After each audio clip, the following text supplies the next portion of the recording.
I mean, I expect them to intercept Mark Sanchez a lot. Not only do they have a winning record, they have the best record in the NFL. I think the Bills are going to get blown out. They are who we thought they were.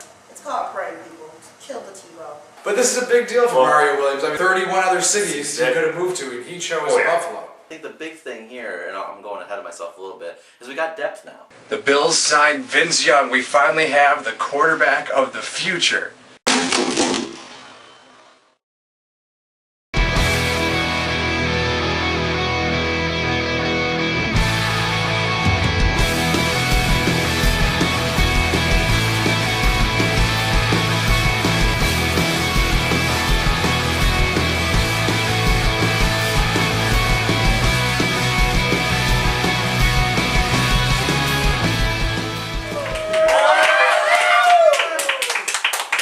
Welcome to a new season of Buffalo Bills Pregame. New studio, new analyst.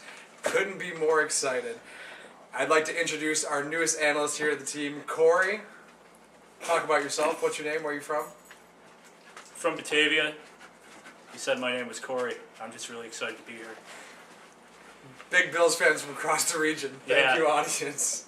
As you can see today, it's pretty sweaty. Randy's dripping beads right now, so nice hot and humid day from Buffalo, New York. Early in the season, the weather is great in Buffalo. We have to love it. And the top story, of course, the backup quarterback situation here in Buffalo. The Vince Young was cut, and you want to defer to me right away? I'm going to defer right to you because I have my own take after. All right, I think this is the best news that could happen for the Buffalo Bills. Vince Young simply was the best athlete that the Bills had at the quarterback position, but they've decided over the course of the preseason that he was not the answer to win now. He was not going to turn this losing football team into a playoff contender. So rather than flip-flop, he has to admit he wasn't ready in Chan Gailey's system to win right now, and that's what they decided. So they've decided to play for Matt Barkley. This is the season of let's finally get a quarterback that we can go forward with, that we've written off one more season for the Bills, which I'm fine with, if it means improving at the absolute most important position on the field. Ryan Fitzpatrick is who we think he is. He's a player who's won half as many NFL games as Vince Young, who's no longer on the team. He's been to the Pro Bowl 0 times. Vince Young's been twice. He's on the sidelines. We know that Ryan Fitzpatrick can lead us to mediocrity and put us within reach of a quarterback that can take us further. So I'm glad that we folded this season here. It's a shame that it's going to be our last as a preseason game, that we won't, preseason show, we won't see the Bills win a Super Bowl, but we will see the beginning of the future of the Buffalo Bills. I'm going to politely disagree with you there. I would say that anyone who watched that Steelers game, our producer and I were in attendance together, he sucked out loud.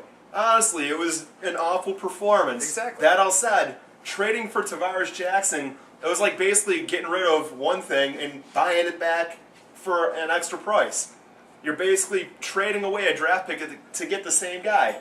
Makes no sense to me. That all said, I do believe that... Because they've given up on the season. I don't think they gave up on the season, but I'd say let's move onward. I think we're going to do much better than that. Or you haven't had a chance to speak of the backup quarterback situation here in Buffalo at all. Are you glad to see Vince Young gone? You know what? I hope Ryan Fitzpatrick doesn't get hurt. Yeah, that's probably the smartest thing, yeah. Do you think they kept Thigpen to keep him from going to the Jets? There's a team that we have to face twice this season. We gave him a roster spot, if anything else, to save him. No, because Brad Smith pulled his groin in the last game. I think that you want to have at least one quarterback for a backup that knows what he's doing. Jackson doesn't know the system yet. Then why don't we keep an extra wide receiver? Because Brad Smith's also the 5th wide receiver on the Actually, if you look at it, I wouldn't be surprised if either Marcus Easley or Kamara Aiken get called up from the practice squad once Tuesday rolls around. They might IR Ron Brooks with the intent to bring him back later in the season. So that would be a potential situation there. The Bills aren't the only ones in the backup quarterback scenario. Tim Tebow will be playing against the Bills this week. Any chance that we see Tebow, Corey? I think we might. I think Sanchez, it's going to be the crowd. You're going to hear the crowd. They're going to be yelling Tebow. Sanchez is going to tank, and you're going to hear the Tebow chants rain down, and it's going to be hilarious, and I can't wait. You think we see Tebow playing quarterback against the Bills week 1? I'll say that he'll be as a punt protector. That's it. Anything more, Sanchez would have to get knocked out by Mario Williams. So. No wildcat packages week 1, you don't think? If you see one or two of them, maybe that, but nothing more. Fourth quarter, you heard it here first. Fourth quarter. Offensive breakdown. Is Stevie Johnson saying he's going to attack Revis Island? Is that the best strategy for one of the weaker number 1 wide receivers in the NFL going against one of the best cornerbacks? Weaker number 1? Are you kidding? Back-to-back 1,000-yard seasons, and he's the only guy The last only year. option. Wait. He's the only guy last year who actually had a better-than-average game twice against Revis. So to say that Revis was on an island when Stevie averaged 79 yards in each game last year, I think that Stevie owns the island, So not he's Revis. the kryptonite to Revis' Superman? I believe so, yeah. Revis Island being attacked by Stevie, a good strategy for the Bills this week? He tore him up that one game last year. Yeah. I just want to see Stevie catch the ball when it matters. Or Fitzpatrick to put it past there. Yeah, and or catch yeah, it. that's. I it. mean, Yeah.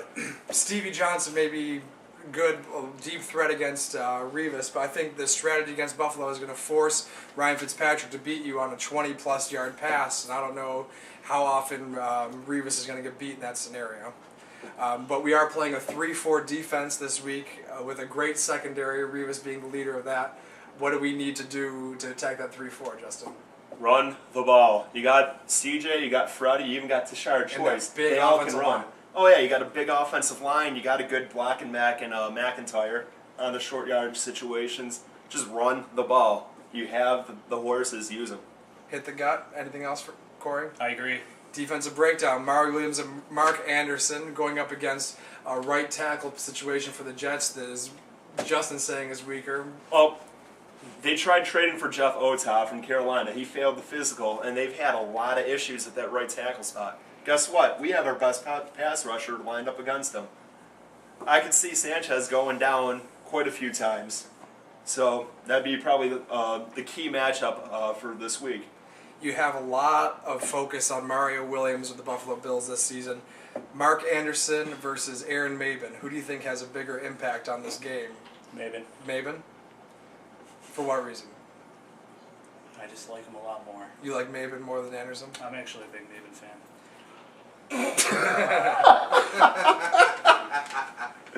Well, I mean, he was drafted by the Bills. Yeah, it's good to see him succeeding elsewhere. Sometimes you need to be dropped from your original scenario to succeed in life. And that chip on the shoulder coming back to Yeah. Buffalo.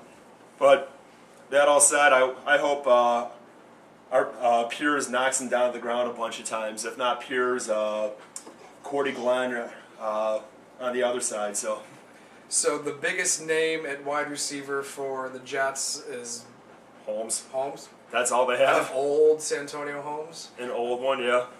Who do we need to look out for in terms of offensive threats for the Jets? Dustin Keller, their tight end. He's a legit threat up the middle. And the Bills, no matter what scheme they have, they always have a history of letting tight ends eat them alive. Dustin Keller's that type of, in that caliber of tight end. Rex Ryan's seen tight ends tear up the AFC East with New England. Corey, do you think that we'll be able to stop Dustin Keller if he is the only feasible attack for the Jets' passing game? I think so. They're going to have to do a lot of passing, I think. Their offensive line sucks. They gave up more sacks than any other team in the preseason, 16 in total. Especially out of that right tackle spot. Attack. Yeah. Don't give Sanchez any time. Just keep going after him. Sean Green can be an explosive running back, though. The Jets have a history of running all over the Bills. Do you think that we'll change that this season? I think the defensive acquisitions that we got are really going to make an impact on that. Especially especially with the guys we already have in the middle, Mario and not Mario, Kyle and Marcel. I think they're going to shut down that inside rush. All right, topic of discussion this week submitted by Sports Wolf 3, who is in contention for the big $100 grand prize at the end of the season. Be sure to submit your topic conversation in the comments underneath this video if you want to be eligible for the $100 prize. But Sports Wolf 3 asks, what do you think the impact of the replacement refs will be in this game? Justin, we'll start with you. The refs sucked before, they'll still suck now. So none. No? they're going to blow a lot of calls. Just hopefully not for the Bills. They couldn't. Yeah, as far as the Bills are concerned, the new refs can't possibly be more jaded against us than the refs that are actually employed by the NFL. That's true. So, as far as the Bills are concerned, if we get like an even game where ref calls are blown evenly on both sides, that will only work out to our advantage. All right, time for keys to the game. Justin, what do the Bills need to do to win this game? Specifically, I think it comes down to Mario Williams versus their right tackle, Austin Howard. I think Mario needs to rack up at least a couple sacks and generate pressure on every passing attempt. Corey? I agree wholeheartedly with that. Their defense is really just going to have to attack. And hopefully the refs just stay on point. So I think that's actually going to play a pretty big role right at the end. You heard it here first. Mine's related. I think that we need to get into Mark Sanchez's head, get the New York fans hoping to see Tebow on the field, and really play into that distraction that is Tim Tebow. And Talk dirty about Eva Longoria. anything it takes. So do you pick the Bills to win? I do. I'm going to say 31-17. 31-17. Blowout. Bills. Corey? Bills 24-21. I say Jets 21-20 in a close game. Next week we're playing the Chiefs. Can't wait to see Kansas City and their meth head fans here at the season opener. We'll be right back.